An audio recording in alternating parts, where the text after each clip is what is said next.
Hello, everybody. Hello, everybody. Hello, and welcome to another episode of Causey's Classics, brought to you by Black Cat Comics in Rockin' Milpitas, your one-stop shop for all things superhero. Shop online at black-cat-comics.com. This is a show about vintage comics, comic books from the great eras gone by. I'm your host, Mark Causey.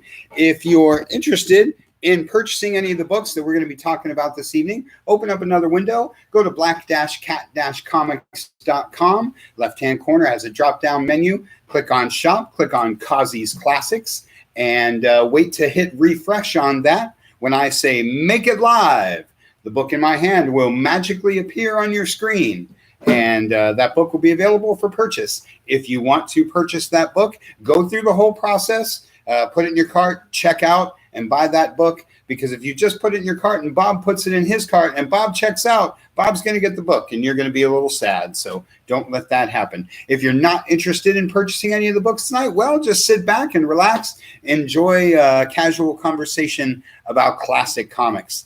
Tonight's theme is all-time greats, the all-time greats. You know, there are thousands and thousands of writers and artists who have worked in the comic book industry, who have graced us with their talents. And each of us has dozens and dozens of favorites. If you watch my videos, you hear me say all the time, this is my favorite this, and this is my favorite that. There are hundreds and hundreds of those thousands of talented people. There are hundreds and hundreds of favorites. We all have our favorites, as I say, dozens and dozens of them. Among those favorites, there's an elite upper echelon of writers and artists that we can all agree on, that we all know are all-time great. These are writers and artists who have amazing work that stands the test of time. Writers and artists teaming up, individuals who are handling both tasks of writing and doing the art. And that's a little bit of what we're going to talk about tonight. Some of that upper echelon, some of that all-time greats. I've got some really great books that are sort of definitive examples of those writers and artists. These aren't the super keys. They're not the super expensive books. They're just sort of really quality, great comics and examples of the awesomeness of those writers and artists. So let's go ahead and get started. Going to go ahead, and I had to start with two of my all-time favorites, and arguably two at the very top of anybody's list. This is Silver Surfer Volume 2, Number 1. Silver Surfer Volume 2, Number 1. Written by Stan Lee. If there's anybody more all-time great than Stan Lee, well, I don't know about it. And the art is done by my favorite, one of the all-time greats, John Byrne. Took me all of 3 minutes to get to John Byrne. Like I said, just thought I'd start with a couple of my personal all-time greats, and at least one of those guys is one of your favorites too. So why is this Volume 2? Volume 1 is the late 60s, early 70s one. Maybe you know Silver Surfer number 4 with the classic Thor cover. Volume 1 ran about 16 or 17 issues, is super classic and super famous. This Volume 2 is just a one-shot. The entirety of Volume 2 is just this issue. And then, of course, Volume 3 is the run that most people know, the modern run of Silver Surfer that leads into all the Infinity Gauntlet stuff and all that sort of thing. This book is from 1982. Volume 3 starts in 1987. And boy, I can't say enough about it. If you don't know much about the Silver Surfer, this is a great book to pick up. If you love the Silver Surfer, this is a great book to pick up. Because, again, obviously, as the theme of the evening is written by Stan Lee and drawn by John Byrne, inked by Tom Palmer. And it's sort of a breaking point in his continuity. This is where we get to know the modern version of the Silver Surfer, freed of what goes on with all the continuity from the 1960s. Really excellent book. Excellent book.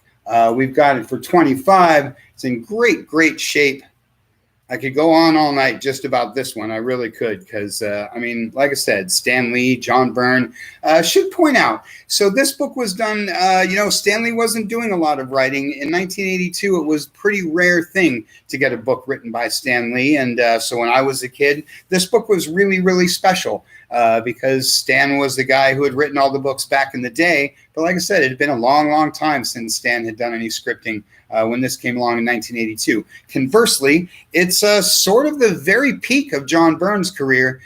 This is shortly after his Chris Claremont X-Men run. This is kind of right at the beginning of his all-time legendary Fantastic Four run, which is the run that makes him my personal favorite artist of all time. So 1982 is a pretty key year for both of these creators. And like I say, really, really important book, really, really cool Silver Surfer book, and frankly, a little bit overlooked in the big scheme of things. So let's go ahead and make it live. Let's find Silver Surfer #1 a good home. And we're live. And we're live. Big Remo's asking me is the page live? Are we having a Facebook issue? We're not having a Facebook issue, but we might be having a YouTube issue. Oh. Well, he's asking me on YouTube, so he must be watching it. Yes. I think we're live is the question. As I said, make it live. So go ahead and hit refresh on the Causey's Classics page at black-cat-comics.com. You should see this book appear. Go ahead and let that join your collection. Excellent book by Stan Lee and John Byrne. And moving on to, I'm going to say all-time great. Going to say words like favorite or legendary or all those things, as the next book on tonight's list is Action Comics number 583. A little book titled Whatever Happened to the Man of Tomorrow, Action Comics number 583. Much like that Silver Surfer book, much like all the books tonight, this is a, legendary team. Alan Moore is the writer of this book, and art by Curt Swan and Murphy Anderson. It's another book I could go on and on all evening about, but it's a half-hour show, so I got to pick up the pace. You know who Alan Moore is. You know about Watchmen, and you know about V for Vendetta. You know all those all-time greats that Alan Moore has done. But people don't know that Alan Moore and a lot of those Brits also have some classic superhero work. This is the last issue of the pre-crisis continuity for Action Comics. The importance of this book cannot be understated. It's just a 2-issue story. This is the wrap-up. The first part is in Superman, and the second part is in Action Comics. This is, as I said, the last issue before Crisis on Infinite Earths upended the entire continuity of and history of the DCU. So this is, as I said, the last issue. You had been reading, I had been reading Superman all these years. And they really treated it like the end of the run. And it's a tearjerker. It's a fun book. It's a little bit homage to the golden, silver, and bronze ages. Alan Moore brilliantly does a classic Superman story. And of course, he goes on to do very mature reader and revolutionary sorts of things. But as I said, this book is sort of an interesting mix of everything classic and a little bit of that groundbreaking Alan Moore stuff. And to top all that off, Curt Swan and Murphy Anderson. If you're not old school like me, then you have maybe a different impression of Superman in your mind. If you were born before 1980, Curt Swan is the Superman artist that you know and remember. Curt Swan and Murphy Anderson did more issues of Superman than practically anybody. And that big, as we call him, the barrel-chested Superman is... like I say, the trademark image of the book for decades and decades. And then John Byrne comes along and does the post-crisis Superman, and then so many others after him. But Curt Swan, Murphy Anderson, legendary artists. And, of course, Alan Moore doesn't need any further introduction from me. And the Silver Surfer just sold. See that? Only into the second book. The first book's already gone. Just as I was about to say, let's make it live. On Action Comics number 583, Whatever Happened to the Man of Tomorrow.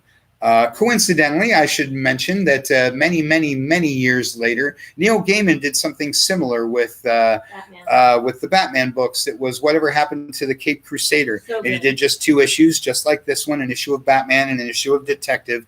And it's much like these issues of Superman. A couple of the best Batman issues you're ever going to read. So track down those issues, track down that trade paperback. Pick up this issue, pick up the trade paperback. Great stuff. And I should say, I miss this era. It's a really great, and again, mildly overlooked era of Superman comics. So you Alan Moore fans need to pick that up. You Superman fans like me, I've probably got 10 copies of that, so I don't need another one, but you probably do. So go ahead and pick that up.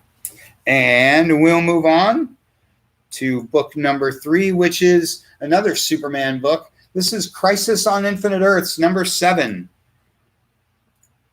Crisis on Infinite Earths, The Death of Supergirl.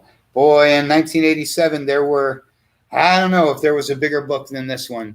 There were a lot of big books in 86 and 87, but as I mentioned from that issue of Action Comics, Crisis on Infinite Earths changed everything. Totally upended the entire history of the DCU, and those pieces have been settling out ever since.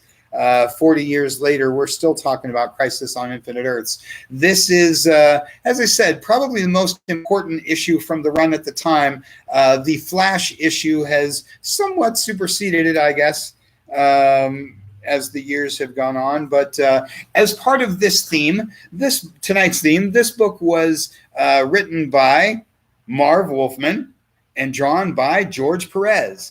Again, they don't get any more legendary. You don't exceed that upper echelon with anybody like Marv Wolfman and George Perez.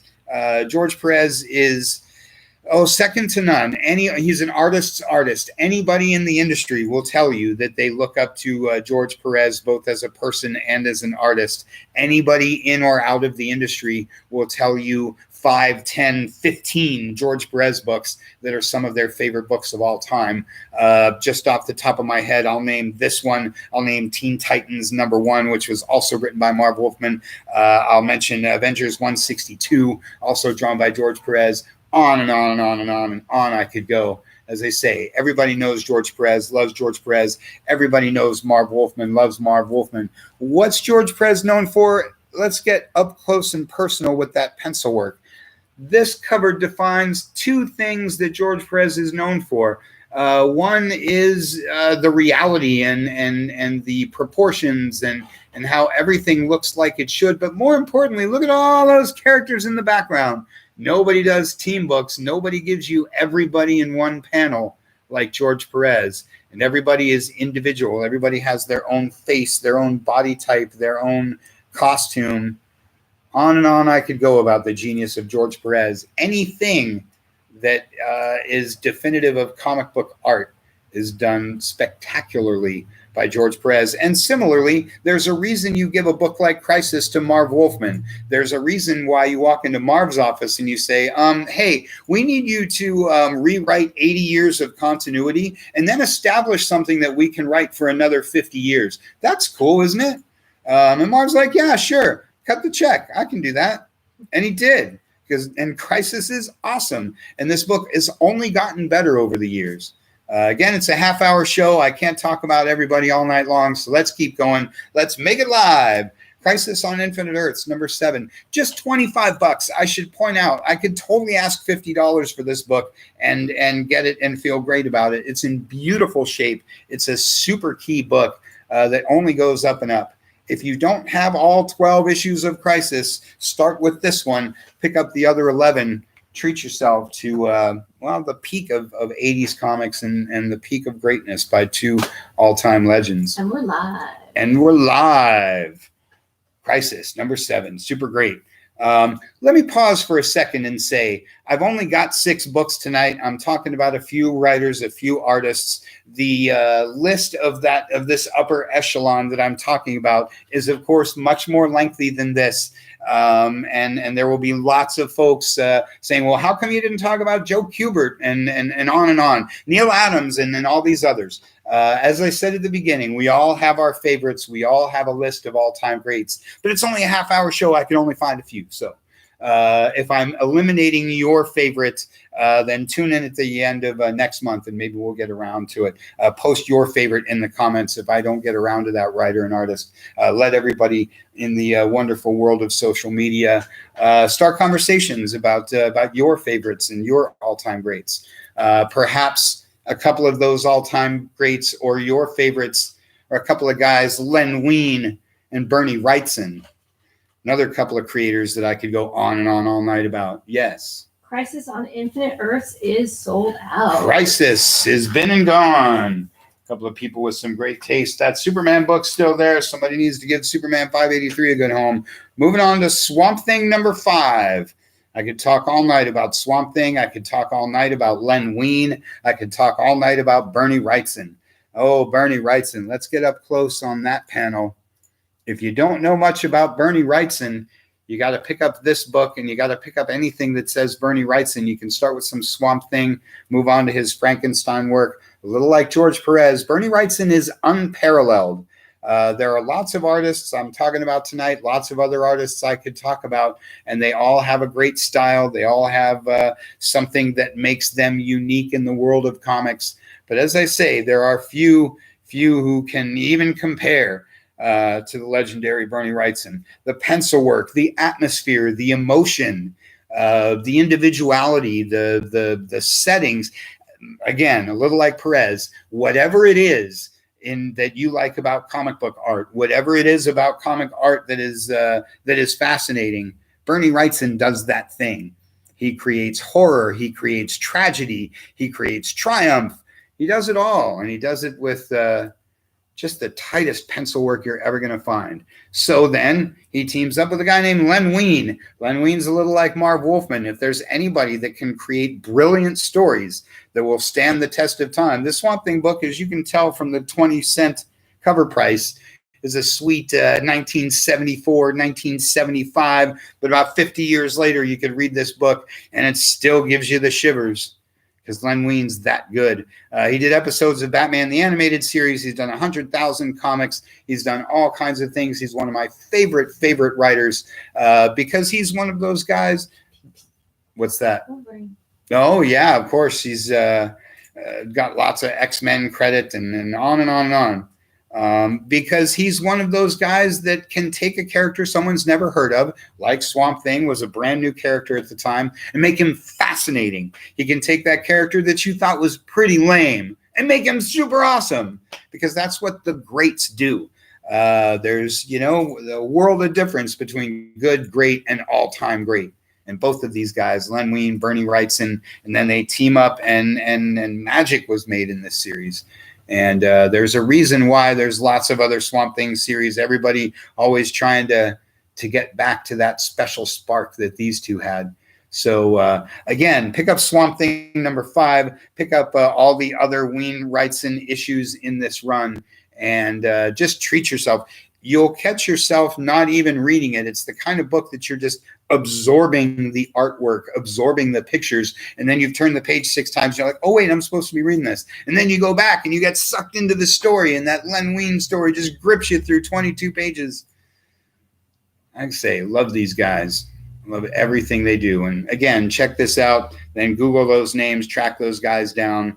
If you're somewhat new to comics, collecting by creator is one of the best ways to become a huge and lifelong fan. You find that artist that you like, that writer that you like, and then you follow them to whatever they do. Because, like I say, if they're great, then you'll like their Swamp Thing, you'll like their Wonder Twins, you'll like whatever it is they do, because that's what talent is all about. So let's go ahead and make it live. This guy's worth every penny of $50. This is another run that just goes up and up and up and up. Another thing I could go on all night about. Love me some Bernie Wrightson. Love me some Len Wein. We're live. And now we're moving away a little bit from teams, and we're getting into, boy, that very, very top of creators. Those folks that can do the writing and the art. Sometimes they do the pencils and the inks. The whole package. And I should say that's a very, very short list of folks who are that amazingly talented. And quite frankly, some of the folks on that list maybe shouldn't be. Some of the folks are maybe better writer than they are an artist. Maybe they're a better artist than they are a writer. Maybe they should pick a lane. But some folks just extend beyond all of that and are just amazing, amazing people. So the first I'd like to start with, before Madonna, even before Cher, there was a guy called Steranko. Just one name, Steranko, because one name did it. Yes, he's got two names. His name's Jim, but Steranko is the man, and he is the man. There are, again, I knew I'd be repeating myself a lot. You can say legendary. You can say unparalleled. You can say any word that you want to describe Jim Steranko and his art and his contribution to comics. When Steranko came along, he changed everything, and I mean everything. Again, a little like Perez, anybody in the industry, certainly the long timers, will tell you that they were reading comics and then they were reading Steranko, and that just changed the way they looked at comics, changed the way they looked at everything. This is Strange Tales, starring Nick Fury, Agent of S.H.I.E.L.D., which is, again, the book that is fairly definitive of Steranko and the work that he did. Love me some Nick Fury. This is a split book. I love split books. If you've seen some of my other classic shows, I talk about Strange Tales, Tales to Astonish, Tales of Suspense. Before Marvel really broke out in the late 60s, in the early 60s, they put 2 stories in each comic as a way to save on print cost. And so you got 2 epic tales in every book. And so this one has Strange Tales was Nick Fury, Agent of S.H.I.E.L.D., and Doctor Strange. So you get a Nick Fury tale written and drawn by the legendary Jim Steranko. Then you get a backup feature with a cool Doctor Strange story. Former escape artist? Yes, that's the next thing I was getting to. So Steranko is so much more than just a comic book guy. He's also one of those secret society people. I don't remember which one of those secret societies. He's a Mason. He's a Mason, but he's also an escape artist. He's Jack Kirby's inspiration for Mr. Miracle. If you didn't know, that's one of the little background lore of comics history. And he told us he put secret little Masonic symbols in some of his drawings. I would believe that, because that's what those secret society guys do. But Steranko, again, you can't get any more definitive than a classic Nick Fury, Agent of S.H.I.E.L.D. Steranko was just one of those guys that did away with border panels, and he did unexpected splash pages, and he just really took the standards of the industry and threw him out the window and did whatever he wanted to do. But he stayed within a cohesive storytelling format, so you were never lost no matter how crazy he got. And like I say, it just really changed the way people looked at comics, changed the way people looked at comic art. Love some Steranko. Check out some Nick Fury, Agent of S.H.I.E.L.D. He did Captain America for a little while, all kinds of things. What is the number? This is Strange Tales 165. I wanted to show one that was there's one that you see all the time with him standing with the cubes and the Scorpio one. And that one's super awesome. But I wanted to show something a little different, have something outside the key that you see all the time. Super great. And I should say, anything with a 12-cent cover price. I mean, come on. That's what Causey's Classics are all about. You see a comic with a 12-cent cover price, you buy that, especially if it says Marvel Comics Group right there. So Steranko, the one, the only, the legendary. If you ever get out to a big show, if you ever have an opportunity to meet and talk to Jim Steranko, you do it. You drop whatever you're doing. You blow off the panel you're headed to, and you hang out and you talk to Jim Steranko. It will change your life. Great stuff. So let's go ahead and make it live. Strange Tales number 165. Classic from the 1960s. And we're live. Great stuff. And check out all those other split books. Like I say, Tales of Suspense, Tales to Astonish, all that great stuff. Do you need like a drum roll for the last one? For the last one, hey, this next book, this next creator always deserves a drum roll. Why? Because he's the king. Of course, if you're going to talk legends, I opened the show with Stan Lee, and I'm going to close the show with Jack Kirby. And I wanted to spotlight this one for 1,000 reasons. As I said about every book tonight, I could go on and on all night long about OMAC, the One-Man Army Corps, and why this book is all-time great and why it's a definitive example of what makes Kirby great. Obviously, there's 100,000 books I could name as definitive of being what makes Jack Kirby great. Just off the top of my head, I'll pick Captain America 200. Is just 22 pages of his amazing, dynamic, and explosive art. But I love talking up the mid-70s Jack Kirby dominance of DC Comics. Jack leaves Marvel and goes over to DC and does not only the best work of his entire decades-long career, but he does some of the very best work ever done. And then that's just the fact. That's not my opinion. That's just what every comic book person understands to be true. And I chose OMAC tonight, a little like Steranko's book. I can talk about the Demon, my personal favorite thing from that Kirby era, maybe my favorite Kirby thing besides Fantastic Four. So brilliant, so unique, so different from everything else out there. On and on and on and on and on. But OMAC is all of that same stuff in an entirely different genre.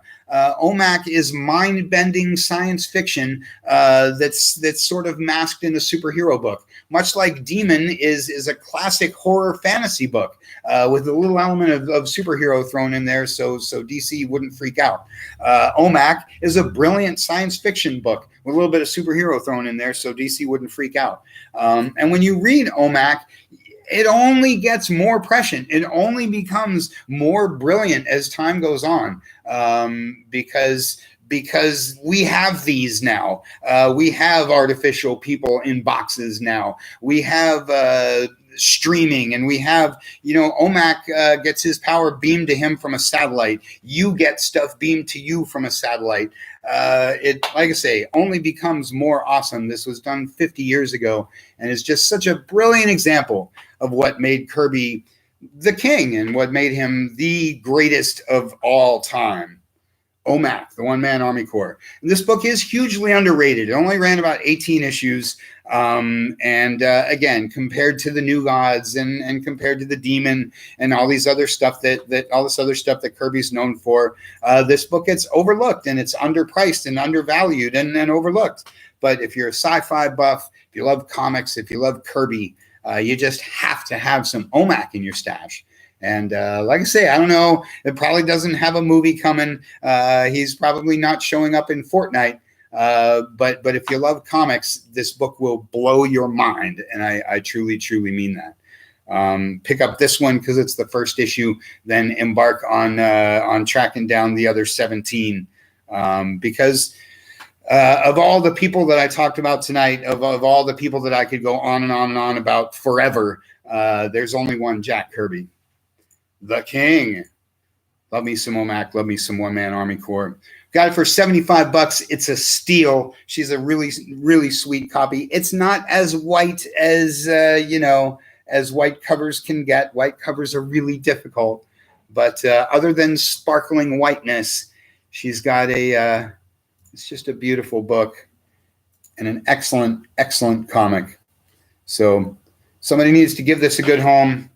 Again, like a few other books I've talked about, I have my copy. Otherwise, I wouldn't be selling this one. Grab some OMAC, the One-Man Army Corps from Jack King Kirby, written and drawn by the King. Let's go ahead and make it live. OMAC #1. And if you find yourself overflowed with cash, track down all those other Kirby books that I talked about. Find yourself a Demon #1, a Mr. Miracle #1, a New Gods #1. There is no book that says Jack Kirby on it that you wouldn't love to have. So that is my show for all-time greats. That's just a little snippet, just a little sample of the dozens and dozens of legends that you'll find in the Comic Book Hall of Fame. Check out It's probably at somewhere around San Diego Comic-Con's website or the Eisner Award website. However it is that you can find the Comic Book Hall of Fame, track that down, check out those names, check out the work of the names that you know, check out some work by the names that you don't know. There's a reason they're in the Hall of Fame. And as I said at the top of the show, there are thousands and thousands of people who have worked in comics. But like any form of entertainment, there's only a very short list of those all-time greats. And showed a few of them tonight. I hope you enjoyed it. Hope you had as much fun as I did. You can go to black-cat-comics.com, search gold, silver, bronze. Take a look at some of the other books, classics that we've got in stock. You can book a virtual appointment or an in-store appointment to check out all of the other classic gold, silver, bronze books that we've got that aren't on the website. So that about wraps me up. We do this the last Friday of every month. So tune in the last Friday of next month, and we'll have a brand new awesome show for you. Yes? Everything's sold out except for Superman Action 583. All right. Well, thanks for participating. Glad you guys picked up those books. There's some really, really, real gems, and you're going to enjoy them. But don't leave that Superman stranded. Alan Moore, Whatever Happened to the Man of Tomorrow. It's a great, great book. Tune in tomorrow as we come back to the present for Comic Shop Talk Live as we talk about the new books. What's that? 3 o'clock. 2 o'clock. 2 o'clock. Facebook and YouTube. 2 o'clock. Pacific time. Comic Shop Talk Live. Thanks for watching, guys. We'll see you next time.